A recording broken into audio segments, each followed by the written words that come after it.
أعوذ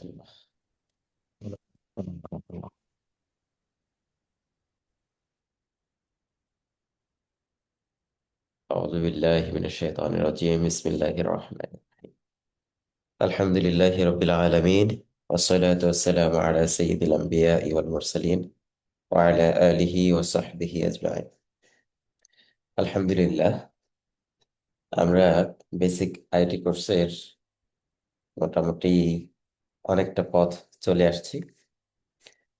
আজকে আমরা মাইক্রোসফট এক্সেলের ফাংশনের সাথে পরিচিত হব ধীরে ধীরে ইনশাআল্লাহ।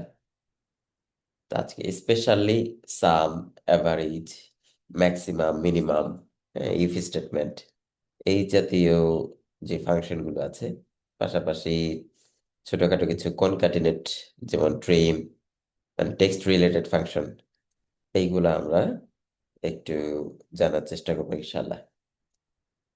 তো আমরা শুরু করি একটু। অলরেডি তো এক্সেলের আমাদের 2টা ক্লাস হয়ে গেছে, তো মৌলিক এক্সেল সম্পর্কে একটা আইডিয়া আপনাদের হয়ে গেছে। তো সাম, অ্যাভারেজ, মিনিমাম, ম্যাক্সিমাম যে ফাংশনগুলো আছে এগুলা খুবই সহজ সহজ ফাংশন, তবে এইগুলা খুবই ব্যবহৃত, অনেক বেশি ইউজড ফাংশন। মানে আপনার যদি এক্সেলে কাজ করেন তখন এই ফাংশনগুলা মনে হয় যে উঠতে বসতে আমার ইউজ করতে হচ্ছে। ঠিক আছে, তো আমরা শুরু করি। সাম ফাংশন যেটা আছে সেটা দিয়ে আমরা একটু শুরু করতে চাই। সাম শব্দের অর্থ হচ্ছে যোগ, তাই না? তো সাম দিয়ে আমরা আসলে যোগই করব। তবে লাস্ট ক্লাসেও তো আমরা যোগ বিয়োগ গুণ ভাগ করা শিখছিলাম। এবার আমরা যেটা করব, একসাথে অনেকগুলা যোগ করে ফেলবো। যেমন আমরা লাস্ট ক্লাসে আপনাদেরকে একটা হোমওয়ার্ক দিয়েছিলাম, যেখানে হচ্ছে আপনার আয় ব্যয়, ইনকাম এক্সপেন্স একটা রিপোর্ট তৈরি করতে বলছিলাম। তো সেখানে আপনার যে আয়গুলা আছে, আয়গুলা সব একসাথে নিচে যখন যোগ করতেছিলেন তখন আপনারা কিভাবে করছেন? তো ম্যানুয়াল সিস্টেম অনুযায়ী হচ্ছে আমরা একটার সাথে আরেকটা ইকুয়াল সাইন দিয়ে এই সেলগুলাকে যোগ করে দিই, তাই না?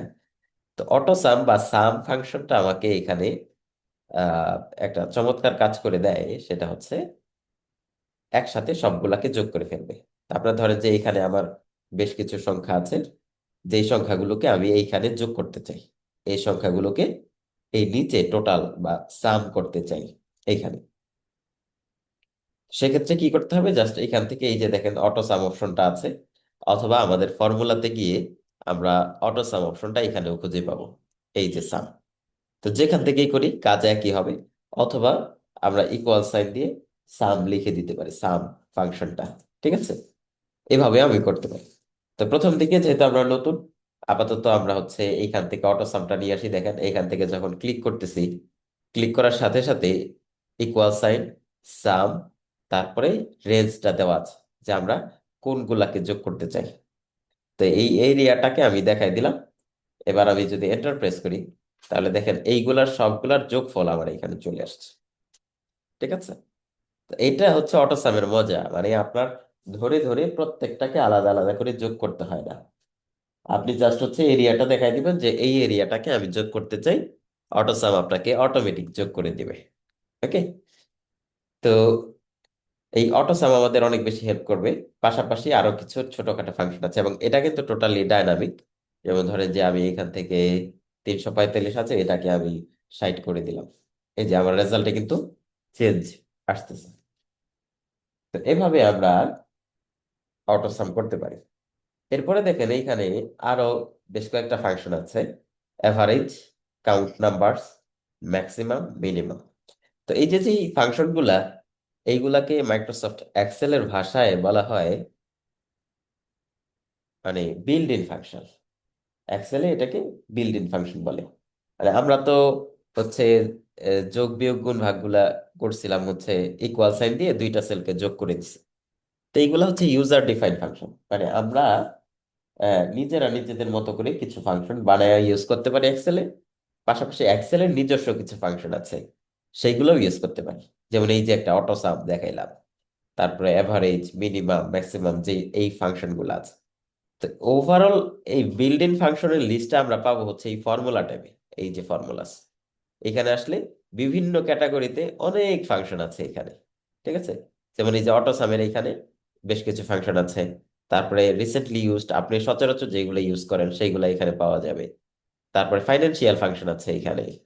তারপরে এখানে আছে লজিক্যাল ফাংশন, যেগুলা দিয়ে বিভিন্ন লজিক্যাল কাজগুলা করা হয়।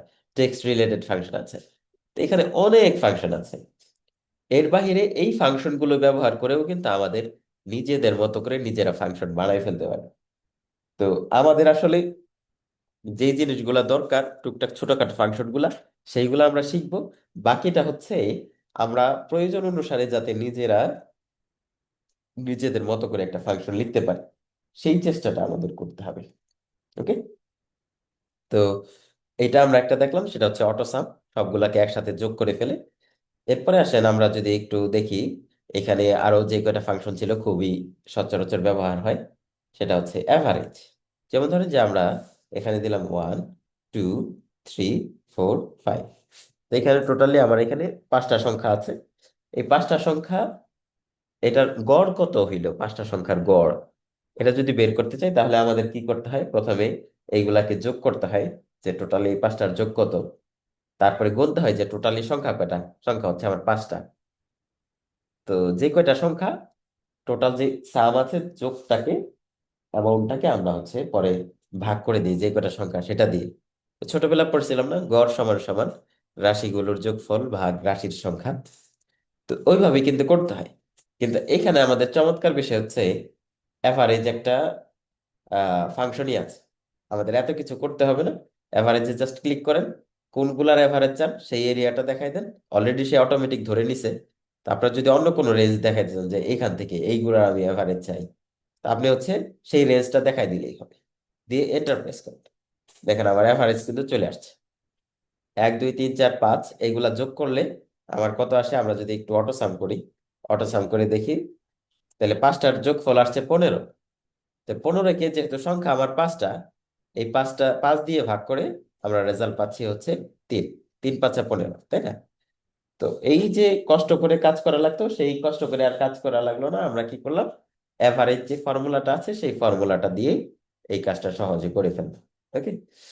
আরেকটা জিনিস দেখেন, এই যে একটু আগে আমরা বলতেছিলাম যে এখানে কয়টা সংখ্যা আছে, সেইটা গণা যায় হচ্ছে এখানে আরেকটা ফাংশন আছে, সেটা হচ্ছে কাউন্ট নাম্বারস। ঠিক আছে। কাউন্ট নাম্বারসে ক্লিক করেন।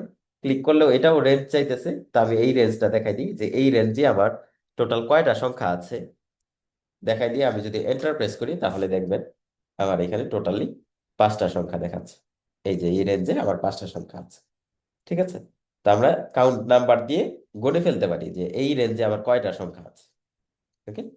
তাহলে আমরা অ্যাভারেজ দেখলাম, কাউন্ট নাম্বার দেখলাম। আরো দুইটা চমৎকার ফাংশন, মিনিমাম ম্যাক্সিমাম, যে এর ভিতরে সবচেয়ে ছোট কোনটা, সবচেয়ে বড় কোনটা, সেটা আমরা বের করতে চাই। তো কি করতে হবে, এইখানে এসে আমি হচ্ছে মিন যেটা আছে বা ম্যাক্সটা আমরা আগে করি, ম্যাক্সে ক্লিক করলাম। ম্যাক্সে ক্লিক করলে এরিয়াটা দেখাই দেবো অটোমেটিক, কিন্তু সেই উপরেরটা ধরছে। তো আমরা এই উপরেরটা না, আমি এই এরিয়াতে দেখাইতে চাই যে এই এরিয়ার ভিতরে সবচাইতে বড় সংখ্যা কোনটা। এন্টার প্রেস করলাম, দেখেন 5। ঠিক আছে। আবার এই এরিয়ার ভিতরে সবচেয়ে ছোট সংখ্যা বের করতে চাই, আমি এখান থেকে মিন এটা নিয়ে নিলাম।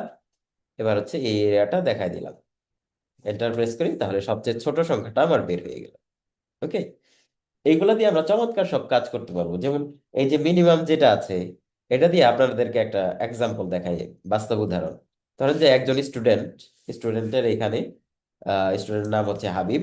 সে, তার এখানে সে যে সাবজেক্ট গুলো আছে সেই সাবজেক্টের নাম্বার গুলো আছে, ধরেন যে বাংলায় সে পাইছে 60 বা 50। তারপরে ইংলিশে পাইছে ধরেন যে 23। হ্যাঁ। আবার ম্যাথে পাইছে ধরেন যে 78। সায়েন্স সায়েন্সে পাইলো সে ধরেন যে 12, সে খারাপ ছাত্র। তারপরে ধরেন যে অ্যারাবিকে দিয়ে দিলাম, অ্যারাবিক আবার সে ভালো, 90 পেয়ে গেছে।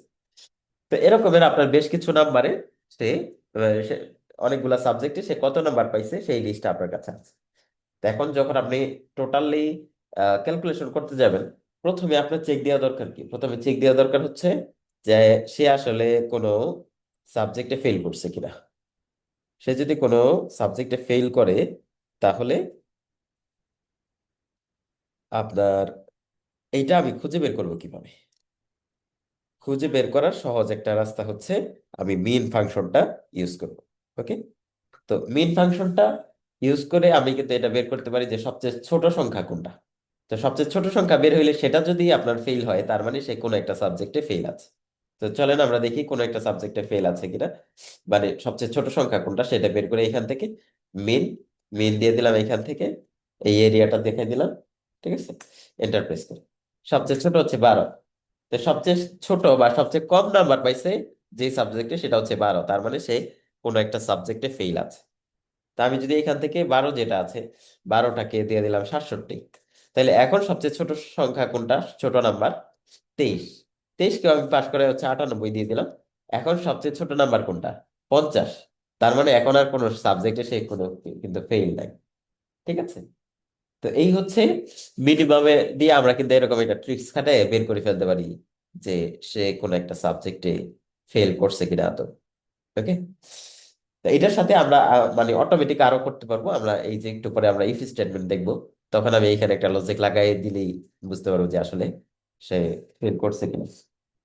তো এরপরে আসেন আমাদের আহ যেই বিষয়টা জানা দরকার সেটা হচ্ছে ইফ স্টেটমেন্ট, কনকাটিনেট, ট্রিপ, এই জিনিসগুলো আমাদের জানা দরকার। ওকে, তারপরে আমরা একটা প্রজেক্ট করার চেষ্টা করব এই যে যা যা শিখলাম সেইগুলা দিয়ে। তো ইফ স্টেটমেন্টটাতে আমরা একটু পরে আসতেছি। কনকাটিনেটর এবং ট্রিম, এই দুইটা জিনিস আমরা একটু সিম্পলের ভিতরে একটু দেখে ফেলি। কনকাটিনেট জিনিসটা আমরা এখানে নিয়ে আসছি কেন, ধরেন বিভিন্ন সময় আপনি দুইটা জিনিস একসাথে যোগ করতে হয়। দুইটা দুইটা টেক্সট, দুইটা সংখ্যা তো আমরা যোগ করতে পারি। দুইটা টেক্সট, ধরেন যে আপনার ফার্স্ট নেম আছে এখানে, ফার্স্ট নেম, এখানে আছে লাস্ট নেম।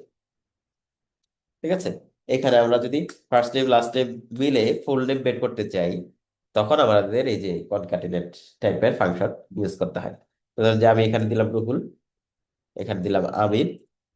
তো এখানে ফার্স্ট নেম লাস্ট নেম দুইটাকে আমি মিলাই ফেলতে পারি কিভাবে, এই যে ইকুয়াল সাইন কনক্যাটিনেট এই ফাংশনটা ব্যবহার করে।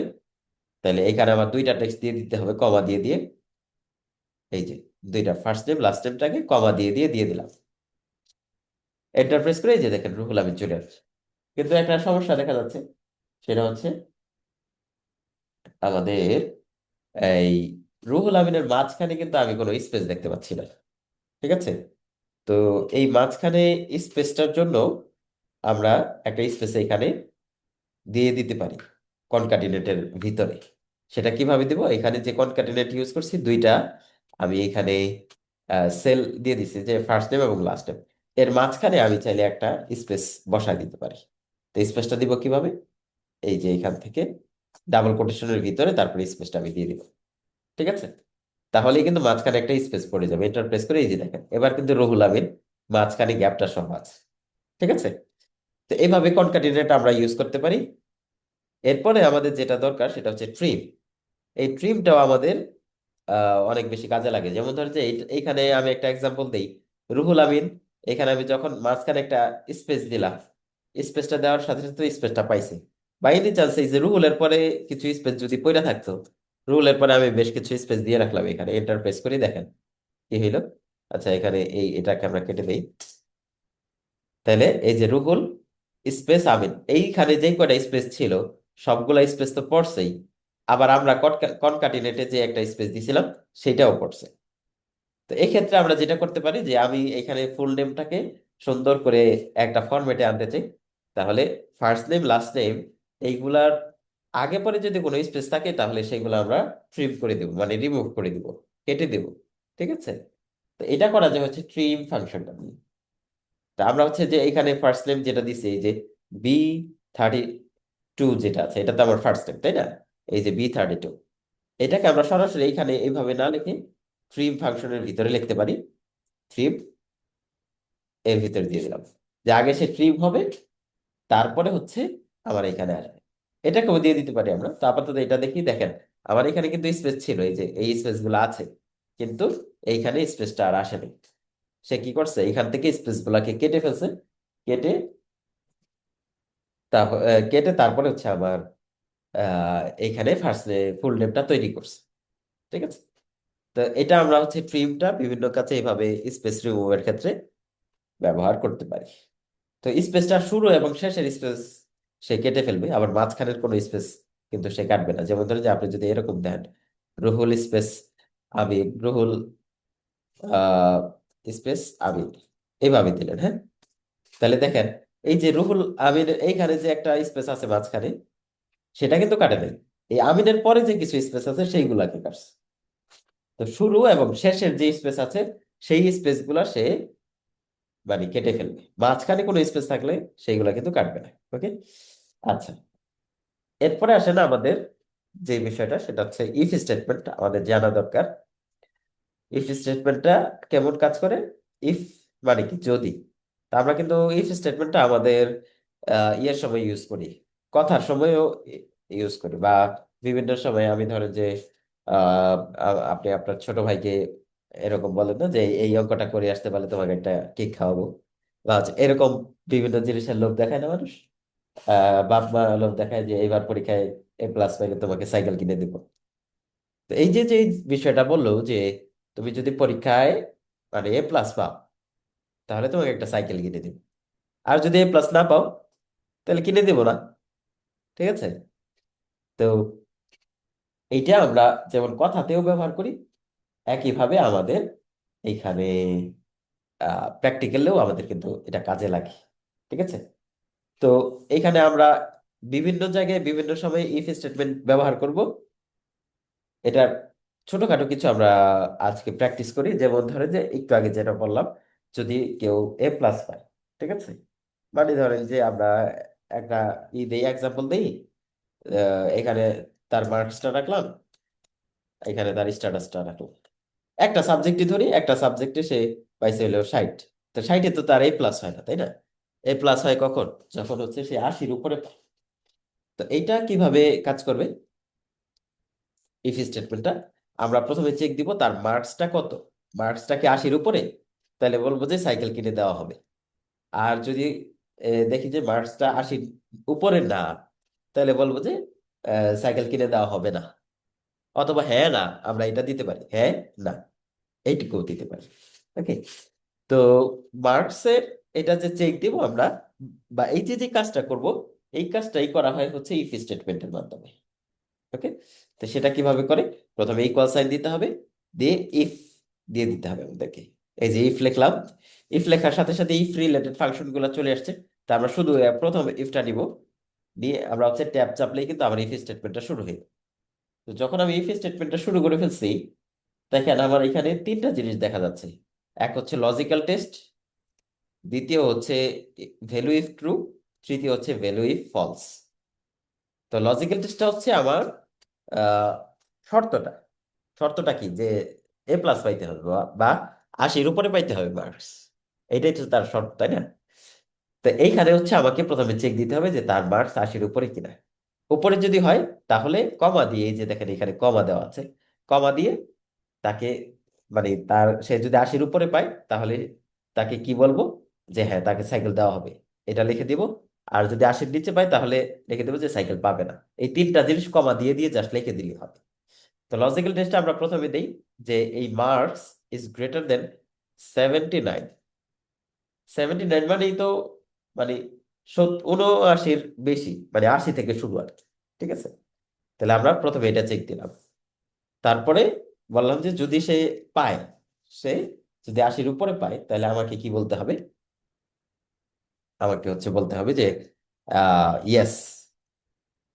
তাহলে এটা আবার ডাবল কোটেশনে দিতে হবে, কারণ হচ্ছে এটা একটা টেক্সট। ঠিক আছে? স্ট্রিং, এই হিসাবে ডাবল কোটেশনের ভিতরে দিতে হবে। এটা যদি কোনো সংখ্যা হইতো বা নাম্বার, তাহলে কিন্তু এটা ডাবল কোটেশনের ভিতরে দেওয়া লাগতো না। ওকে। এরপরে আসেন, আমি কমা দিলাম, কমা দেওয়ার পরে এই যে দেখেন ভ্যালু ইফ ফলসে আমি চলে আসছি। এখানে আমাকে দিতে হবে হচ্ছে নো। এবার আমি ব্র্যাকেটটা ক্লোজ করে দিই। দেখেন আমি ইফ স্টেটমেন্ট, এই যে ব্র্যাকেটের ভিতরে তিনটা জিনিস দিলাম। প্রথমে হচ্ছে চেক দিলাম যে সে 80-র উপরে পাইছে কিনা। 80-র উপরে পাইলে হ্যাঁ, তাকে সাইকেল দেওয়া হবে। 80-র উপরে না পাইলে না, তাকে সাইকেল দেওয়া হবে না। ওকে। এন্টার প্রেস করি, দেখেন নো, সে সাইকেল পাচ্ছে না, কারণ হচ্ছে মার্কস 60। তো এখানে আমি যদি মার্কসটা বাড়ায়া ধরেন যে 98 করে দিই, ইয়েস চলে আসছে কিন্তু অটোমেটিক। হ্যাঁ, আপনাকে সাইকেল দেওয়া হবে। ওকে, এইভাবে আমরা হচ্ছে ইফ স্টেটমেন্ট ব্যবহার করতে পারি। তো এই জিনিসটা যদি কারো কাছে কমপ্লেক্স মনে হয়, আমি ডিফারেন্ট একটা ওয়েতে দেখাই। এইটাকে সরাসরি আমি ইফ স্টেটমেন্ট না লিখে এখান থেকে এটা ডায়ালগ বক্স ইউজ করতে পারি। ফর্মুলাতে আসবো, এসে এখানে দেখেন লজিক্যাল, লজিক্যালের ভিতরে ইফ, এইটা নিয়ে নিবে। ইফ নেওয়ার সাথে সাথে আমার এখানে দেখেন তিনটা জিনিস চলে আসছে। প্রথমে লজিক্যাল টেস্ট, তারপরে value if true, value if false. ঠিক আছে? তো লজিক্যাল টেস্ট প্রথমে দিতে হবে শর্ত, শর্তটা পূরণ করলে কি হবে, শর্তটা পূরণ না করতে পারলে তখন কি হবে। ঠিক আছে? এই তিনটা জিনিস। তো শর্তটা পূরণ করতে পারলে কি হবে সেটা আমরা এখানে, বা শর্তটা আগে দিয়ে দিই। শর্তটা হচ্ছে যদি মার্কস ইজ গ্রেটার দেন কত, 79। ঠিক আছে? তো 79 এর বেশি হইলে কি দিব আমরা, ইয়েস। আচ্ছা, এখানে ইয়েসটা ডাবল কোটেশনে দিতে হবে, যেহেতু আমাদের এটা হচ্ছে একটা স্ট্রিং, ইয়েস। ঠিক আছে? আর যদি এটা না হয় তাহলে তাকে দিয়ে দিতে হবে আমাদের নো। ওকে, ডানে ক্লিক করি আমরা, দেখেন এই যে এখানে ইয়েস চলে আসছে। ওই কাজই তো হইলো, আমরা যা লিখছি সেটাই হইলো। ডাবল ক্লিক করে নিচে দেখেন আমরা একটু আগে কিন্তু এটাই লিখছিলাম। তো এখানে আমাদের লিখতে যদি কারো বুঝতে কষ্ট হয় তখন ওইটাই ইউজ করে ট্রাই করতে পারেন। এবার যদি আমি তাকে 78 দিয়ে দিই, দেখেন নো, সাইকেল সে পাবে না। আবার যদি 79ও দিয়ে দিই, তারপরে সে সাইকেল পাচ্ছে না। তারপরে ধরেন যে আমি 80 দিয়ে দিই, এবার কিন্তু সে সাইকেলটা ঠিকই পাইছে। ওকে, তো এই হচ্ছে মূলত ইফ স্টেটমেন্টের কনসেপ্টটা। এইভাবে আপনি অনেক কিছু করতে পারেন, ইফ স্টেটমেন্ট দিয়ে অনেক কিছু করতে পারেন। এটা দিয়ে আপনি মানে হচ্ছে একটু পরে আমরা এই যে রেজাল্ট শিটটা তৈরি করব, সেক্ষেত্রে আপনি রেজাল্ট শিটে ইফ স্টেটমেন্টের ব্যবহারটা আর একটু ডিটেলস আমরা দেখতে পাবো। তো আমরা নতুন একটা শিট নিয়ে নিই রেজাল্ট শিট তৈরি করার জন্য। তো নতুন একটা শিটে একেবারে শুরুতে চলে আসি। তো রেজাল্ট শিটে আমরা সিম্পল একটা রেজাল্ট শিট তৈরি করবো, এখানে কোনো জটিল কোনো রেজাল্ট শিট তৈরি করতে যাব না আমরা। তো এটার জন্য সিম্পল বলতে আমি এরকম একটা কিছু চাচ্ছি, যে এখানে নাম থাকবে, তারপরে হচ্ছে এই নামের পর আমরা দিয়ে দিব সাবজেক্ট গুলা, বাংলা, ইংলিশ, ম্যাথ, সেই কোন সাবজেক্টে কত মার্কস পাইছে সেইগুলা আমি দিয়ে দিব। এরপরে আমরা হচ্ছে এখানে একটু আসি, এটার টোটাল মার্কস কত পাইছে, তারপরে এভারেজ কত, তারপর গ্রেড, এইগুলো আমরা বের করবো। ওকে, তো এই যে যে ডাটাগুলো আছে সেই ডাটাগুলো আমরা এআই এর কাছ থেকে একটু নিয়ে নিতে চাই। আমরা একটা জেমিনিতে চলে যাই। ঠিক আছে, দেখি এখানে আছে মেবি, না এখানে নাই। ওকে, আমরা নতুন একটা চ্যাটে গিয়ে আমরা বলে দিই যে আমাকে 100 স্টুডেন্ট এর ডামি ডাটা দাও, যেখানে একটা টেবিল আকার। ওকে, যেখানে name, Bangla, English, math, Arabic, science, কোরআন, হাদিস, এই সাবজেক্ট গুলোর নাম্বার, মার্কস দেওয়া থাকবে। তো এইটুকু লিখি, দেখি আমাকে কি দেয়, কিছু দেয় কিনা।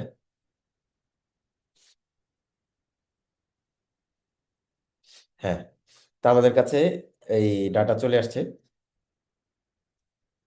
এই ডাটাগুলো আমরা এবার আমাদের ইয়াতে নিয়ে যাই, এক্সেলে নিয়ে যাই, জাস্ট কপি করে। তো এখানে কিছু ডাটা দেয়নি, তা আমরা হচ্ছে সব ডাটা দরকার নেই, যে কটা দিচ্ছে এই কটা দিয়েই করি। এই যে নিয়ে আসলাম, এইটাকে আমরা ডিলিট করে দিই। এই যে আমাদের কাছে কিন্তু চলে আসছে roll, name, Bangla, English, math, হাদিস, এই জিনিসগুলো চলে আসছে। ওকে, তো এখানে আমরা যেটা বের করব সেটা হচ্ছে টোটাল নাম্বার প্রথমে বের করব, টোটাল মার্কস, তারপর অ্যাভারেজ, তারপরে হচ্ছে সে কোন গ্রেড পায় সেটা আমরা এখানে বের করবো। ওকে, তো টোটাল মার্কসটা কিভাবে বের করব বলেন তো আপনারা? টোটাল মার্কসটার জন্য আমরা কিন্তু অলরেডি অটো সামটা শিখে গেছি, ঠিক আছে? তো অটো সামটা এর জন্য আমাদের অটো সাম তৈরি করা তো আমাদের জন্য খুবই সহজ। আমরা হচ্ছে ইনসার্টে কি হোম থেকেও করতে পারি, এখান থেকে অটো সাম, সাম দিয়ে দিলাম, দিয়ে হচ্ছে দেখেন অটোমেটিক কিন্তু আমার এই এরিয়াটা সে ধরে ফেলছে, যে সাবজেক্ট গুলা। এটারে কিন্তু ধরে নাই, কারণ এটা একটা, সে দেখতেছে এটা তো টেক্সট, এটা আবার যোগ করবে কিভাবে? এন্টার প্রেস করে দেখেন আমাদের এই যে টোটাল মার্কস সে পেয়ে গেছে কত, 622। ওকে, তো এখন আমি কি প্রত্যেকটাতে এরকম অটোসাম করব? এটা কিন্তু করব না। আমাদের যে এক্সেলের খুব পাওয়ারফুল একটা ফিল হ্যান্ডেল আছে, সেইটা দিয়ে আমরা ড্রাগ করলে কিন্তু আমার এটা সবগুলোতে অটোসাম হয়ে গেল। ঠিক আছে, প্রত্যেকটাতেই আমার অটোসাম হয়ে গেছে, প্রত্যেকটাতেই। ওকে, এবার দেখেন আমার অ্যাভারেজটা বের করবো আমরা। এইখানে টোটালি সে যা পাইছে এটার অ্যাভারেজটা আমরা বের করতে চাই। অ্যাভারেজ বের করার জন্য আমাদের কি করতে হবে? এখান থেকে এই যে অ্যাভারেজ দিয়ে দিলাম, অ্যাভারেজ দিয়ে এখন দেখেন টোটাল মার্কসটাকেও সে অ্যাভারেজে ধরে ফেলছে। এটা কিন্তু করা যাবে না, আমাদের যে মার্কস গুলো আছে শুধু সেইগুলোর উপরেই অ্যাভারেজ বের করতে হবে। দিয়ে আমি এন্টার প্রেস করলাম, তাহলে অ্যাভারেজে সে এই মার্কস পাইছে, দেখেন এটা। তো এখন অ্যাভারেজের পরে দশমিক চলে আসছে। তা আমরা যেটা করব এখান থেকে ডেসিমাল পয়েন্ট কমাই দিব, যে আমার ডেসিমাল পয়েন্ট দরকার নাই। এই যে এখান থেকে আমরা ডিক্রিজ করে দিই, সরি, এখান থেকে এই হচ্ছে ডিক্রিজ ডেসিমাল, আমরা এখান থেকে ডেসিমাল একেবারে কমাই দিলাম, ঠিক আছে? তাহলে শুধু মার্কস, এভারেজ মার্কস গুলো আসছে, এখানে কিন্তু আমাদের ডেসিমাল গুলা বা দশমিকের পরের সংখ্যাগুলো আমাদের আর থাকলো না। ঠিক আছে, তো এখন হচ্ছে আমরা গ্রেডটা বের করব। ঠিক আছে, গ্রেডটা বের করব, অথবা আমরা যেটা করতে পারি সেটা হচ্ছে এইখানে পাস ফেলটাও বের করতে পারি শুধুমাত্র। তো যেটা দিয়ে যেটাই করি না কেন আমাদের মূলত ইফ স্টেটমেন্টের ভিতর দিয়েই যাইতে হবে আমাদেরকে। ওকে, তো এক্ষেত্রে আমরা ইফ স্টেটমেন্টের যদি আমরা গ্রেডটা বের করতে চাই তাহলে একটু আমাদেরকে মাল্টিপল ইফ স্টেটমেন্টে যাইতে হবে। তা আমি একটু জিনিসটা দেখাই দিচ্ছি, যারা হচ্ছে ইফ স্টেটমেন্টে একেবারেই নতুন তারা ক্লাসটা একটু রিপিট করবেন। আর যারা আগে থেকে ইফ স্টেটমেন্ট ইউজ করছে তাদের জন্য খুব একটা সমস্যা হবে না। মানে আমি একটা ইফ স্টেটমেন্ট, ইফের ভিতরে আরেকটা ইফ স্টেটমেন্ট আমার ইউজ করা লাগবে আর কি। তো এটাকে যদি আমরা হচ্ছে পরবর্তীতে আরো ইজিলি করে ফেলতে পারবো, যেমন আমাদের ভিলুকআপ ফাংশন আছে, ভিলুকআপ দিয়ে খুব সহজে বের করতে পারবো। এখন ইফ স্টেটমেন্ট, আমার মাল্টিপল ইফ স্টেটমেন্টটা কেন দরকার হবে? দরকার হবে হচ্ছে দেখেন আমাদের এখানে সমস্যাটা কি, আমি ইফ স্টেটমেন্ট দিয়ে তো একটা জিনিস কভার করতে পারি, যে যদি সে 80-র উপরে পায় তাহলে তাকে এ প্লাস দিয়ে দিলাম, কিন্তু বাকি গ্রেডগুলার কি হবে, তাই না? তো বাকি গ্রেডগুলার যাতে আবার ঠিকঠাক ভাবে কাজ করে এর জন্য আমার আরো কয়েকটা ইফ স্টেটমেন্ট চেক দিতে হয়। যেমন আমরা প্রথমে দিলাম যদি 80-র উপরে হয় তাহলে তাকে এ প্লাস দিলাম, কিন্তু যদি 80-র নিচে হয়, 80-র নিচে তো এ প্লাসের বাইরে এ মাইনাস আছে, তারপরে এ গ্রেড আছে, তারপরে হচ্ছে বি আছে, সি ডি, এফ গ্রেডও আছে। তাহলে যদি আমি বলি যে 80-র উপরে পাইলে এ প্লাস, 80-র নিচে পাইলে এ গ্রেড, তাহলে তো জিনিসটা সত্য হইল না। তা 80-র উপরে পাইলে এ প্লাস, এটা ঠিক আছে, কিন্তু 80-র নিচে পাইলে তো আমাকে আবার চেক দিতে হবে যে 80-র নিচে আসলে কত পাইছে। ঠিক আছে, এই কারণে আমাদের ইফ স্টেটমেন্ট মানে নেস্টেড হয়ে যায়, একটার ভিতরে আরো ইফ স্টেটমেন্ট আমাদের ইউজ করা লাগে। তো আমরা একটু ট্রাই করি। প্রথমে আমরা হচ্ছে ইফ দিয়ে শুরু করলাম। প্রথমে আমি চেক দিব যে তার যে অ্যাভারেজ মার্কসটা আছে, সেই average marks is greater than 79, অথবা আমরা এইভাবে কিন্তু লিখতে পারি গ্রেটার দেন অর ইকুয়াল 80, 80 অথবা 80-র উপরে কিনা। ঠিক আছে, গ্রেটার দেন অর ইকুয়াল, তাহলে এইভাবে লিখলে হবে। যদি 80 অথবা 80-র উপরে হয় তাহলে তাকে বললাম যে তুমি এ প্লাস পাইছো। ঠিক আছে, এই যে ডাবল কোটেশনের ভিতরে, কারণ কি? কারণ হচ্ছে দেখেন আমি 80 যে লিখছি, 80 কিন্তু ডাবল কোটেশনের ভিতরে লিখি নাই। ডাবল কোটেশনের ভিতরে লিখলাম কোনটা? লিখলাম হচ্ছে আমার যেটা একটা স্ট্রিং বা একটা টেক্সট সেটাকে। তাহলে যদি 80-র উপরে হয় তাহলে তাকে এ প্লাস বললাম। কিন্তু সমস্যা হচ্ছে 80-র নিচে তো আরো গ্রেড আছে। এখন তো আমি লিখতে পারতেছি না যে 80-র নিচে হইলে, উপরে না হইলে আর কি, উপরে না হইলে তাহলে আমি ই দিয়ে দিব, এই এ গ্রেড দিয়ে দিলাম, সেটা তো বলতে পারতেছি না। তখন আমার কি করতে হচ্ছে, বাকি জিনিসগুলো আবার চেক করার জন্য আরেকটা ইফ স্টেটমেন্ট এখানে শুরু করতে হচ্ছে। ইফ স্টেটমেন্ট দিয়ে এবার চেক দিলাম যে গ্রেটার দেন অর ইকুয়াল 70, 70 অথবা 70-এর উপরে কিনা। ঠিক আছে, 70 অথবা 70-এর উপরে যদি হয়, তাহলে আমি তাকে বললাম যে তুমি পাইছো এ গ্রেড, এ। তো সেটা যদি না হয়, আমার তো আরো গ্রেড আছে, এই কারণে আমাকে আবার ইফ স্টেটমেন্ট নিতে হচ্ছে, নিয়ে আবার মার্কসটা আমি চেক দিই, is greater than or equal হচ্ছে 60, 60 অথবা 60-এর উপরে কিনা, দিয়ে আমি হচ্ছে লিখে দিলাম, যদি 60 অথবা 60-এর উপরে হয় তাহলে এ মাইনাস। এরপরে আমি আরেকটা ইফ স্টেটমেন্ট নিলাম, নিয়ে আবার সাবজেক্টটা চেক করে বললাম হচ্ছে গ্রেটার দেন অর ইকুয়াল 50 কিনা। যদি 50 অথবা 50-এর উপরে হয় তাহলে তাকে বি গ্রেড দিয়ে দিই। এইটা যে একজ্যাক্ট মানে আমি আমার মতো করে লিখতেছি, আপনার গ্রেডিং সিস্টেম অনুযায়ী আপনি সাজাবেন। ঠিক আছে, বি। এটা যদি না হয় আমাকে আবার ইফ স্টেটমেন্ট নিয়ে চেক দিতে হবে গ্রেটার দেন অর ইকুয়াল 40, 40 দিয়ে আমরা একটা চেক দিই, তাহলে আমরা বলবো যে সি 40 অথবা 40 বেশি পাইলে। আর হচ্ছে তাও যদি না হয় তাহলে আমি চেক দিব যে গ্রেটার দেন অর ইকুয়াল 33, 33 অথবা 33-এর উপরে কিনা। ওকে, তো 33-এর উপরে যদি হয় তাহলে আমি তাকে ডি গ্রেড দিয়ে দিলাম, ডি।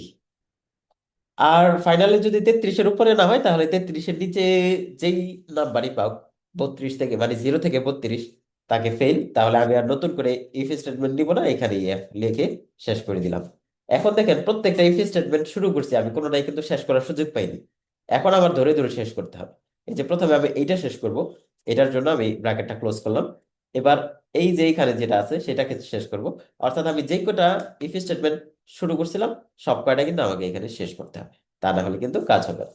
তো আমি সব কয়টা যে কয়টা শুরু করছিলাম সব কয়টা আবার এইখানে শেষ করে দিলাম, দিয়ে আমি এন্টার প্রেস করি। দেখেন এ প্লাস পেয়ে গেছে এই লোক।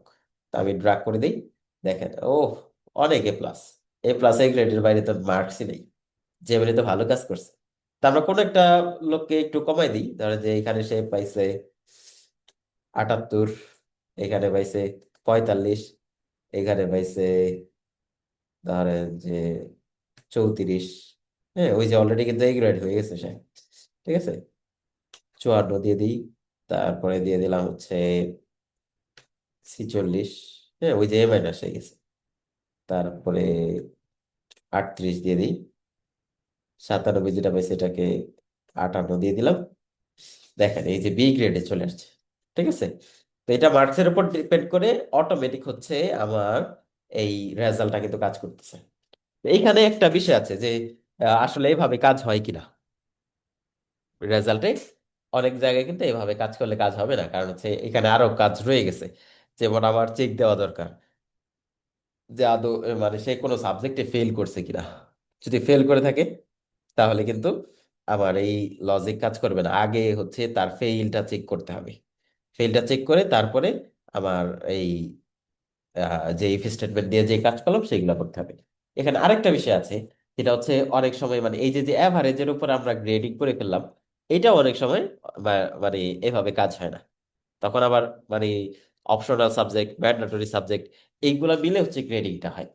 আমি আপাতত দেখাইলাম যে হচ্ছে আপনার একটা নাম্বার থেকে কিভাবে আপনি গ্রেডিংটা বের করবেন।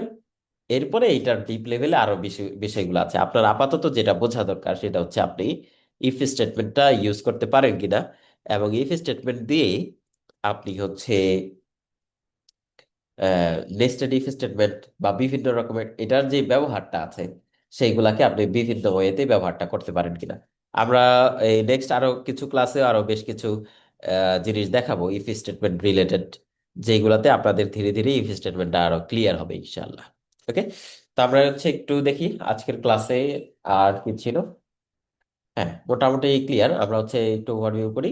প্রথমে আমরা দেখলাম সাম ফাংশনটা, এরপরে হচ্ছে অ্যাভারেজ মিনিমাম ম্যাক্সিমাম।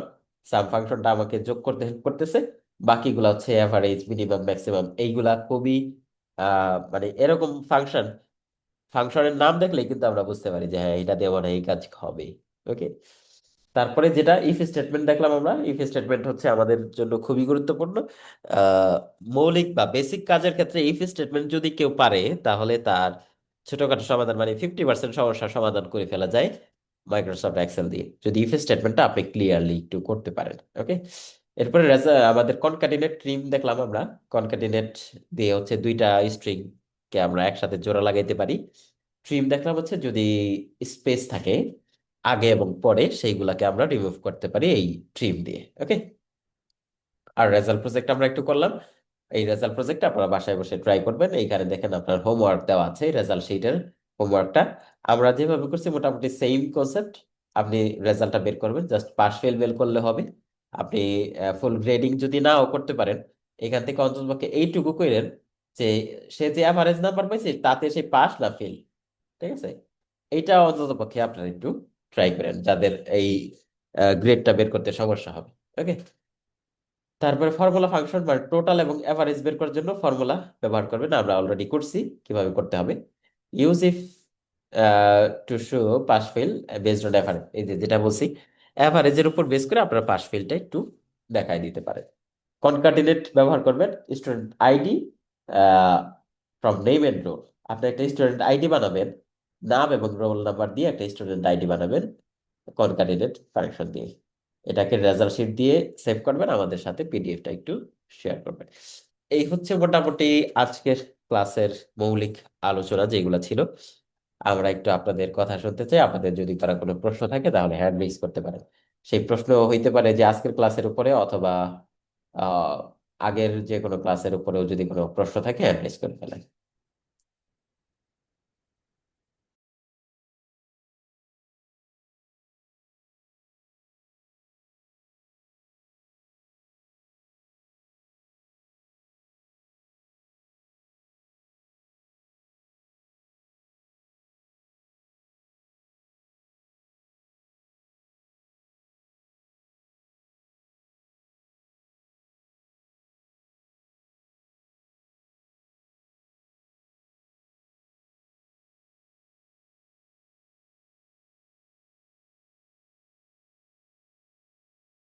ওকে, এমডি জাওয়াদ।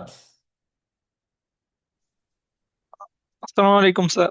ওয়ালাইকুম আসসালাম ওয়া রাহমাতুল্লাহ।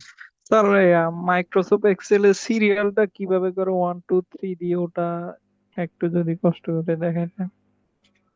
আচ্ছা, এটা হচ্ছে আপনি আগে ওয়ান বা ওয়ান টু যে কোনো একটা লিখবেন। এখানে ওয়ান লিখেন। ওয়ান লিখে যদি টান দিতে চান তাহলে কন্ট্রোল চেপে ধরে টান দিতে হবে। সরি। আচ্ছা, অনেক সময় কাজ না করলে আপনি মাস্ট কাজ করবে হচ্ছে ওয়ান আর টু, এই দুইটা লিখবেন। লিখে এখান থেকে সিলেক্ট করে দুইটা একসাথে সিলেক্ট করে এই কর্নার ধরে টান দিবেন। তাহলে 1 2 3 4 5 6 সব কাজ করছে। ওকে, সাফায়াত হোসাইন। আসসালামু আলাইকুম। ওয়ালাইকুম আসসালাম। ভাই কনক্যাটিনেট আর ট্রিমটা যদি আবার একটু বুঝাইতেন। কনকাটেন্ট হচ্ছে দুইটা স্ট্রিং বা দুইটা লেখাকে একসাথে পাশাপাশি নিয়ে আসা। যেমন আমার এইখানে ফার্স্ট নেম লাস্ট নেম দেখাইছিলাম আমরা। তো দুইটা জিনিসকে আমার এইখানে দেখেন একটা একটা নামে তৈরি হয়ে গেছে। নাম কিন্তু আবার দুই সেল, দুইটা সেলের নামগুলাকে দুইটা নামকে একসাথে আমি জোড়া লাগাই দিয়েছি এইখানে। যেমন এই যে একটু আমরা হোমওয়ার্কে যেটা দেখাইলাম, যে আমার হচ্ছে আপনার বাড়ির কাজের ভিতরে আপনাকে করতে হবে তার নাম এবং রোল, এই দুইটা মিলে আপনার স্টুডেন্ট আইডি তৈরি করতে হবে। এটা আপনি কনকাটিনেট দিয়ে করতে পারেন, যেমন আমি এখানে দেখাই কনকাটিনেট এটা দিয়ে। সরি।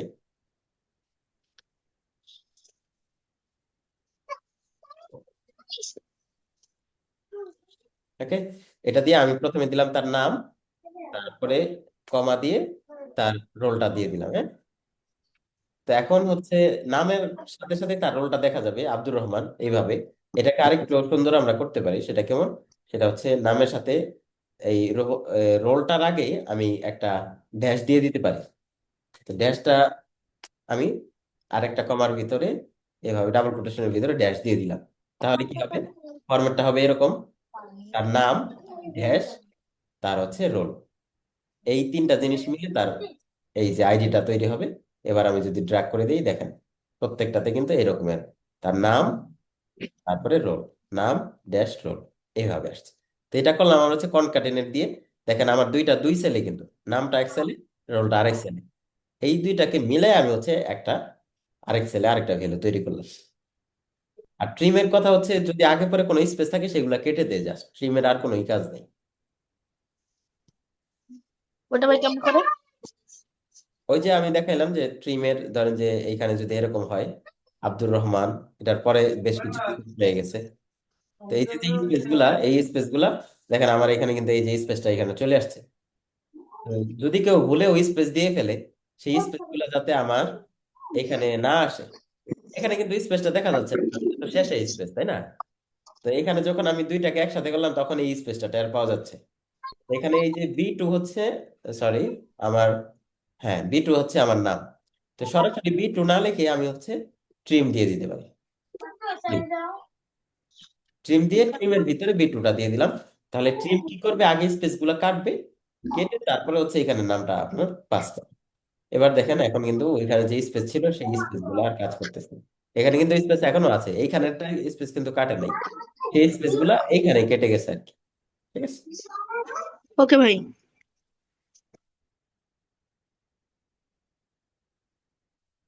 আচ্ছা, ঠিক আছে, সবাইকে অসংখ্য ধন্যবাদ। আজকে যে বিষয়গুলো দেখালাম এগুলো একটু প্র্যাকটিস করতে হবে। আমরা মাইক্রোসফট এক্সেলে তো মানে ধীরে ধীরে একটু ডিপে যাচ্ছি। তো এক্সেলের শুরুতে আমি বলছিলাম এক্সেল যদি আপনারা প্র্যাকটিস না করেন তাহলে কিন্তু মানে পরবর্তী ক্লাস দেখা গেছে যে আপনি বুঝতে কষ্ট হয়ে যেতে পারে। তো সেক্ষেত্রে অবশ্যই চেষ্টা করবেন যাতে প্রতিদিনের ক্লাসগুলা প্রতিদিন একটু মানে প্র্যাকটিস করে ফেলা যায়। ওকে, ঠিক আছে, সবাইকে অসংখ্য ধন্যবাদ। আসসালামু আলাইকুম।